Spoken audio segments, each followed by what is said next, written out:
All right, welcome to the Shadow Dance Edge podcast. And I want to share today my guest, Doctor AMara.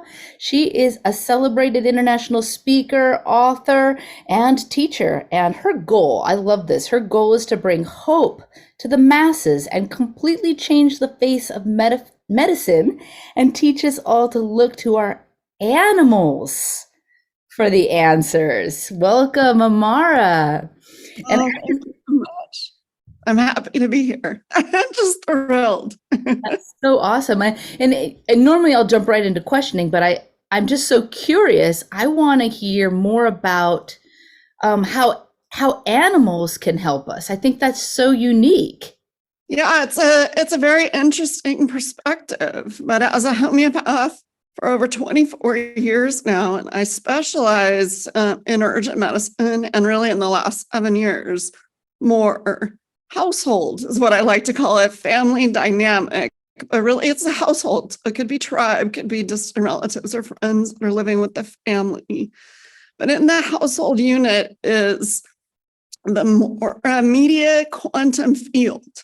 And so children and animals are going to reflect what's going on for, kind of the people that are holding the strongest energy patterns in the house, which are usually, the husband and wife or the wife and wife, husband, whatever, so whoever's, kind of the leading edge in the household, or maybe the one that has the biggest energy that isn't, that has a shared responsibility.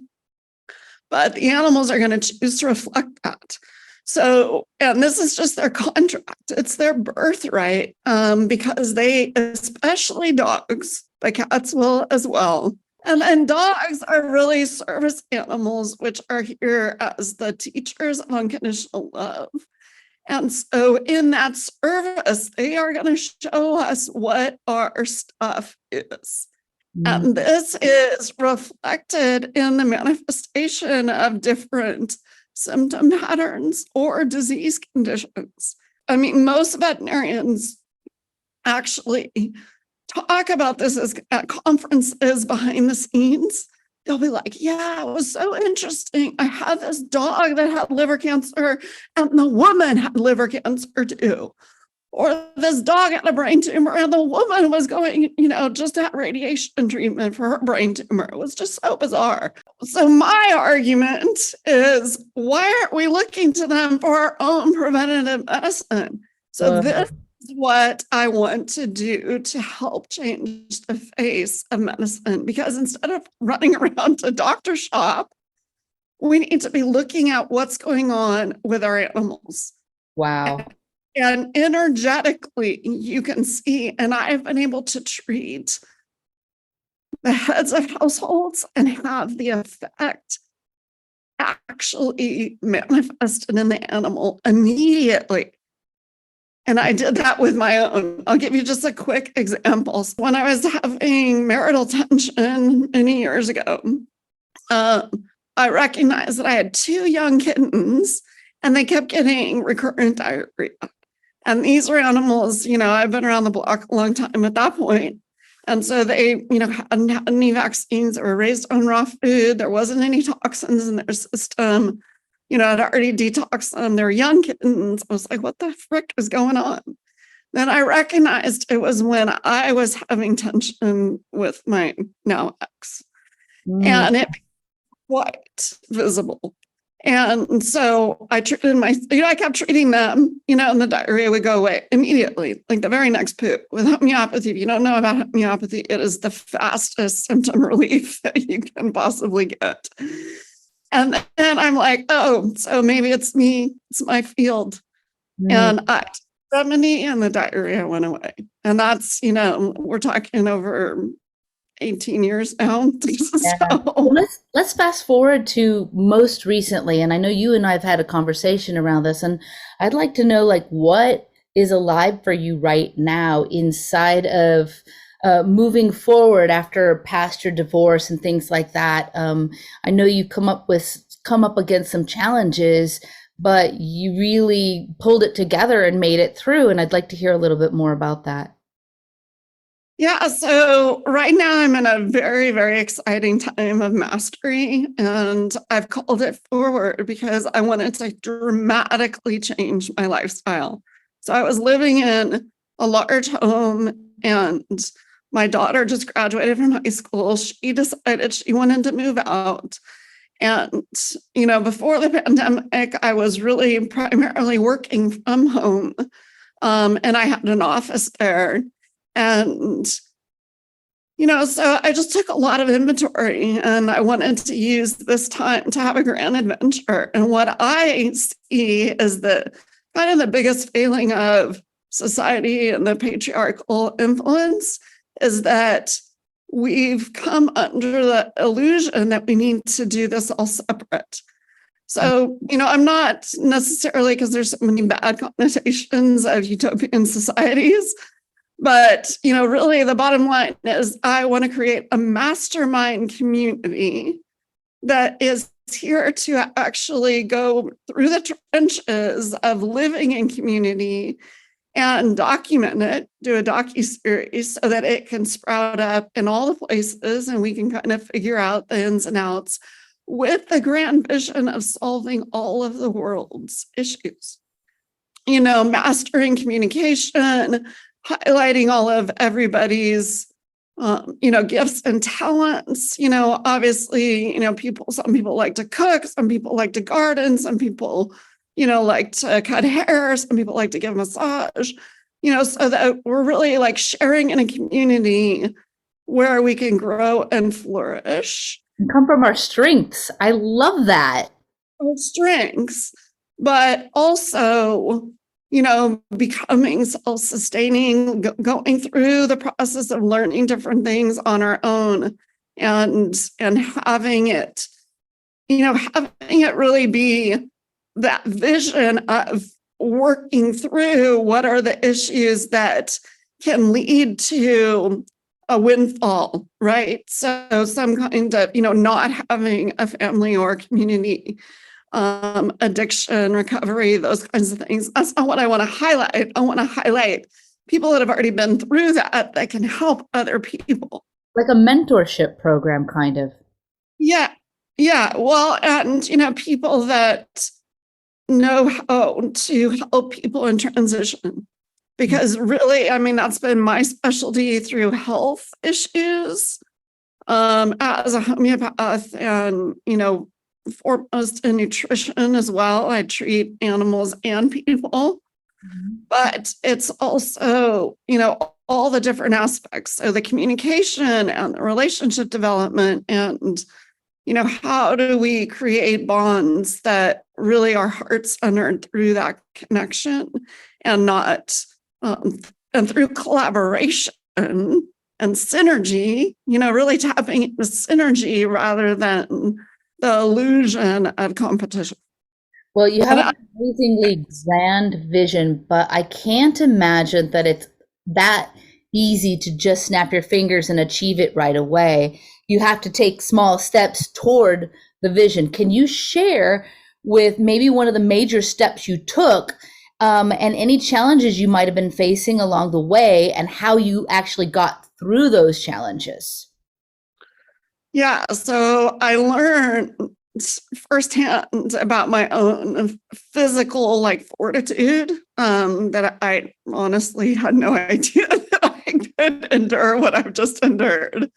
But what has happened is that it's brought me this greater, which I'm already full of compassion for anyone that has literally lost everything, anyone who's homeless. And that's really one of the biggest reasons as a society that we need to help are those that are, that challenged, that they're homeless. Because really in that kind of situation, there's no way to see through it when you're living the survival of just, where my next meal is going to come from, how am I going to sleep tonight, if I'm going to freeze to death.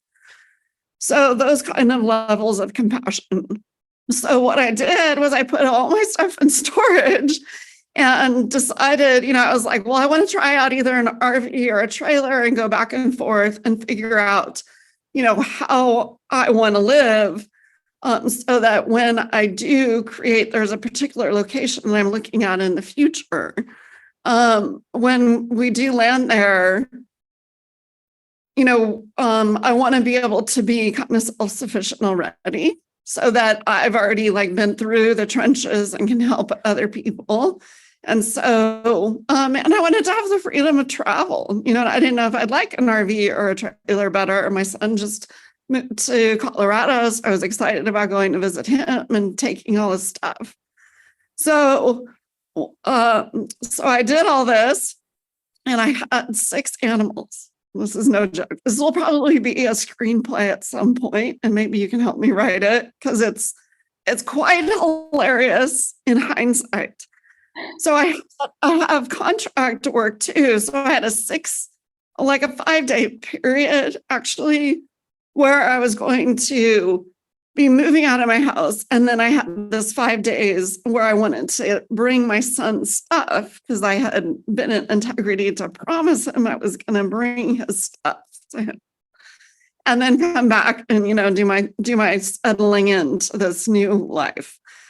So while I'm packing up my house, getting ready to move out of my house, I'm, using an extra 3 days to help get the animals acclimated. So this was at the worst time ever to have the RV. I got the RV early, but the RV air conditioning broke in the middle of that hottest time during, Labor Day in September, where it was horrific. Oh my And God. I'm trying to rotate the cats through, one at a time to get them used to it, because we were taking a road trip with 3 dogs and 3 cats in this RV. Wow. So I lived through that crazy story. And we couldn't take the RV, obviously, but it was 3 days while I was trying to move, where I kept losing hours taking it to see if it could get fixed. They thought it could get fixed. It couldn't get fixed. So I ended up taking my van and pulling a trailer with my son's stuff. And it was just a U-Haul trailer. So I had 6 animals in just a van. And we actually, my friend and I, Andrew, helped me. And we actually drove 36 hours switching off. And then, every time we would have to rest, we would give the animals a potty break. And I had one of my clients' animals with me too, who was a VIP seizure case. No. So it was the most intense experience I could have possibly imagined. And so it was 36 hours there, 24 hours there, and 36 hours back. And you still have all your hair. I mean, so how did you keep from being so overwhelmed and getting through it all? Well, I think it's that motherly instinct, mama bear just comes through. And I mean, you've heard all the stories of moms lifting cars, off of children, or pushing, big boulders out of the way or whatever. I don't even know how I survived. I had never not slept, the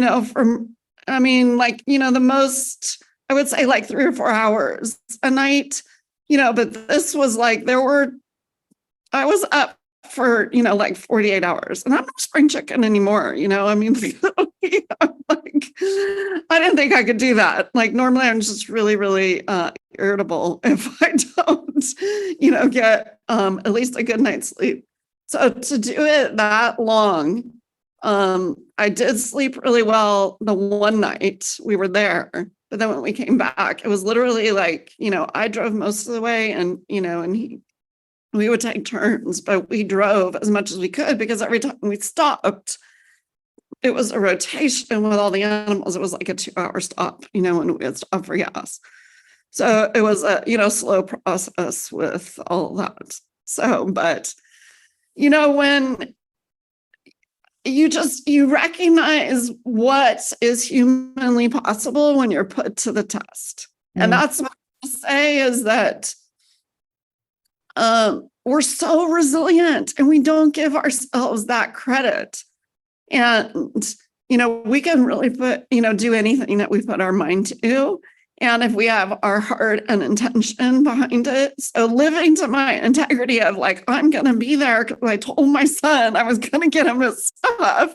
And this is my only window, that you just find a way, you just push through.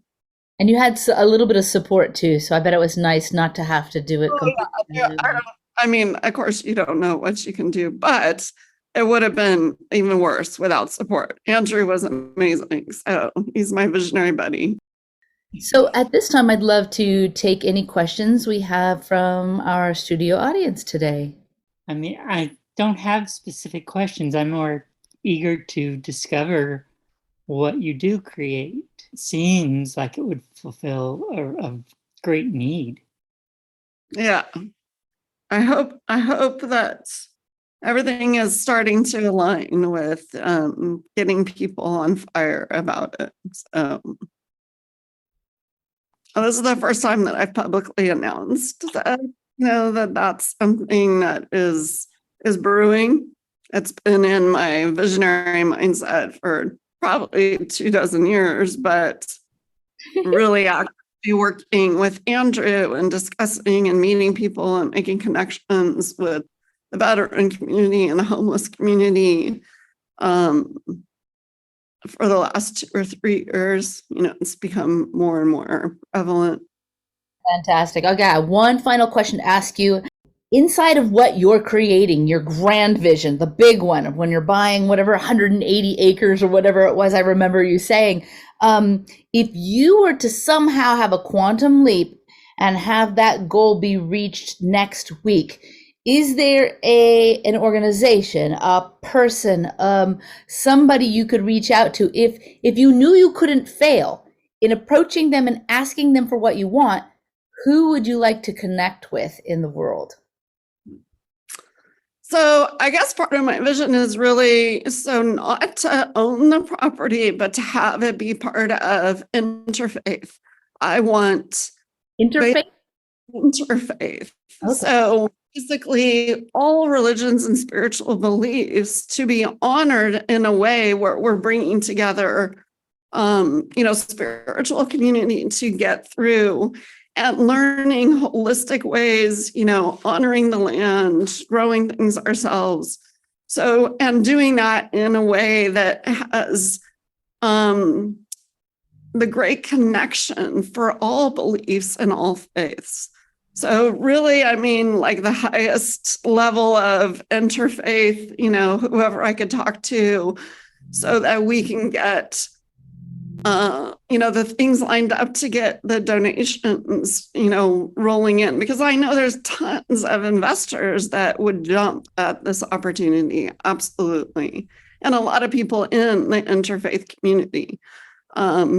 So yeah, and the people to line up that are like, hell yeah, let's do it, and they have skill sets that can help to solve these world issues of homelessness, hunger, dealing with crisis due to weather conditions, et cetera, so that we can really, just dream a new dream where everybody is being taken care of by Mama Gaia. That's awesome. Is there anything else you would like to share with our listeners before we conclude? Oh, I'm just so grateful to be here and for this opportunity. And thank you for listening. And yeah, by all means, please reach out if you have any talents or you share the same vision and skill sets. And, we want to start our little mastermind community just, on Zoom for right now until we get things into like higher gear.